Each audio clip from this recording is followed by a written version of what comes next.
This week's show brought to you by Roosters, a fun casual joint. Frank Shoup, Georgetown's big name in cars. Welcome, everybody, to the Scott County Cardinals News Graphic Coaches Show, Week 3 of the football season, and we have a special guest tonight. It's not Coach Jim McKee, it's Defensive Coordinator Coach Monty McIntyre. Coach, welcome to the show. And some scheduling issues this week, one involving the JV and the freshman games, and another that we're going to talk about involves the varsity game. The game with Highlands has been moved up to beat the rain. They're going to play it on Thursday night, so by the time people watch this, maybe it will have already happened. But right. How did that affect the preparations this week? Not a whole lot, I guess. No, it really didn't affect it because we really didn't find out to the day that we were moving it. So we just went about it as business as usual. Yeah.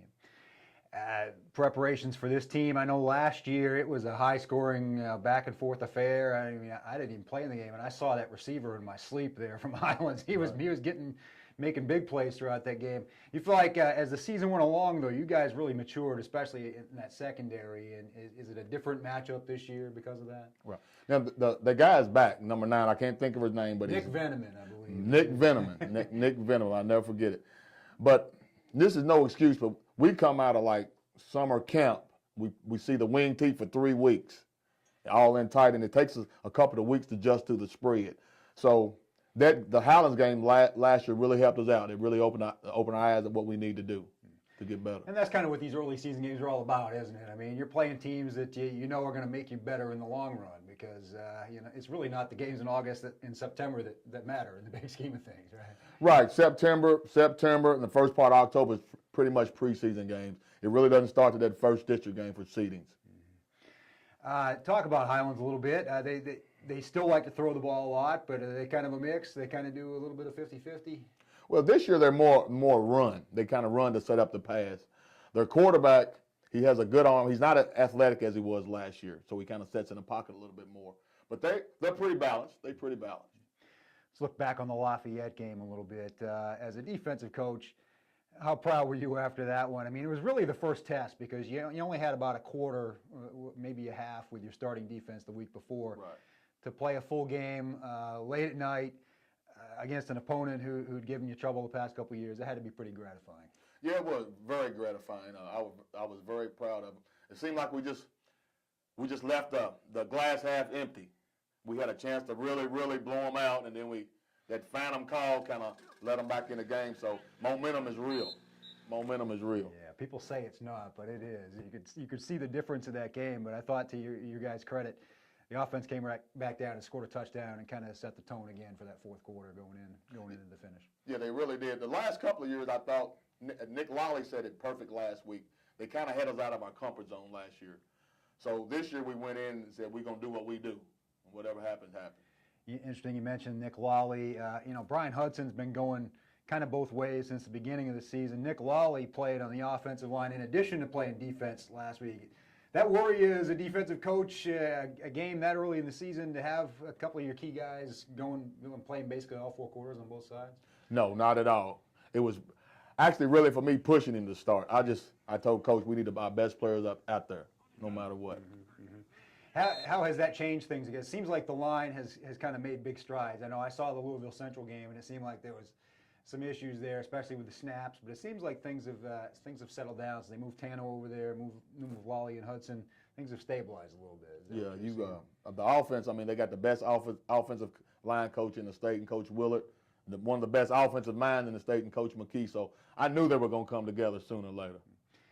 Lafayette being, I know Coach McKee says, it's early in the season. We don't really look at the opponent. We kind of look at ourselves, but having been through the past couple of years and the battles you guys have been through and being in some games you think you probably should have won and just didn't come out in the end, is that a big win early in the season?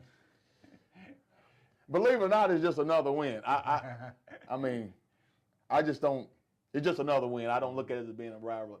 I actually don't like playing the game because my second cousin is the offensive coordinator. Me and Coach Shaw, I mean, we known each other for 20 years. I got another cousin that's the defensive line coach. So it's just really a friendly game. Yeah. It's a friendly game. And it's, as we said about Highlands too, and as we'll probably say about the Cincinnati teams, when you can play teams that are that good that early in the season, it only makes you better, right? It only makes you better. If you can stay healthy, it only makes you better. Just some thoughts about the way the defense played. I thought you had some young kids step up in that game for you too. I think of Bronson Brown made a couple of big plays, but you've been counting on some different guys, guys that we didn't see in there last year. Yeah, they're finally really the new guys really didn't know what a game plan was. So once they got to watching film and me screaming at them, hollering at them, now they kind of stepping up a little bit. I mean, I noticed against Lafayette, too. That was the challenge. They had two different quarterbacks that kind of had two different skill sets. You had one that was really elusive and could run the ball in Newcomb, and then you had Drake. I can't think of his last name. But Drake Nelson. He was more the passer, the guy that hit that little screen pass that was the controversial play in the game. But it's tough to prepare for a team like that has a lot of different things going for it. No, not really, because we really didn't think Nelson was going to play. So we were prepared for Newcomb to play. I believe he had grease on him during the game because he was very hard to tackle. There were a couple of times I was like, how did he get away? You had great pressure on him, I thought, the entire night, and there were just times where he kind of squirmed away. Yeah, he just made great athletic plays. Some of your defense this year, a lot of leadership that's been there 2 or 3 years now. I know last year we came into the season with a lot of talk about 10 new starters, in some cases 11 guys that hadn't really played a lot the year before. That experience has got to be a big difference this year. Oh, it's huge, huge. Last year we couldn't even line up right. Now when teams come out of the huddle, they know exactly what to do, exactly how to line up, and exactly where to go. Mm-hmm. Do you see teams kind of approaching you differently too? I know last year teams weren't shy about throwing the ball against you guys, but maybe they're not going deep as much because of the reputation that maybe Cooper Robb got of being kind of having a nose for the ball last year. Well, it's a couple of things why teams go deep on us, because a lot of teams in high school don't play man-to-man like we do, and we play man-to-man no matter what. And this year I think our D-line is pretty good, so I don't think a lot of teams are going to be able to – I could be wrong. But I don't think a lot of teams are going to be able to run us. You got Big Christian 300, Hudson 300. So I think they're going to have to air it out on us. Wally's not a small guy either. No, not at all. You got some big boys up front there. What are your goals for that defense? Other than to just improve from week to week? Do you set numbers? Do you set any specific expectations week to week? Yeah, Kyle, I never set goals because if you don't meet them, that's a letdown. So we just try to get better week by week, week by week. You feel like that defense in particular is one that can carry you guys pretty far going into the playoffs as we get to that point later in the season? Yes, I really do, because I think our defensive line is solid and our secondary is solid. The linebackers need a little bit more work, but if you got a good D-line and a good secondary, it can take you far. Good to be back at home this week, playing on home field. It seems like there's a lot of guys that really thrive under those lights at Toyota Stadium. Yeah, it's huge. It's huge playing at home. You don't have to travel. You don't have to do this and that. And you can get over there like at 6:15 instead of leaving at 5 o'clock. So it's huge playing at home. We just have a couple more minutes. Talk a little bit about the schedule this year. I know we think 1 week at a time, but it's a tough one. We've kind of touched on those Cincinnati opponents that are coming up a little bit. You never assume anything in the district, even some years when it looks like it might be down. Those games are always rivalry games. You guys have a pretty tough schedule ahead of you. Yeah, I call our schedule the SEC West. It's the next couple of weeks is really going to be tough, but I think we're ready for it. We need to play these type teams. We need to play these type teams. That's something that you guys look forward to. I know last year, the past couple of years, you played Elder. This year, it's a couple of different opponents, but nice to see how maybe the other half lives, so to speak, how people in another state get it done and see how you stack up. Exactly, and it's huge for me because half of my family's from Cincinnati, so I grew up like idolizing Moeller.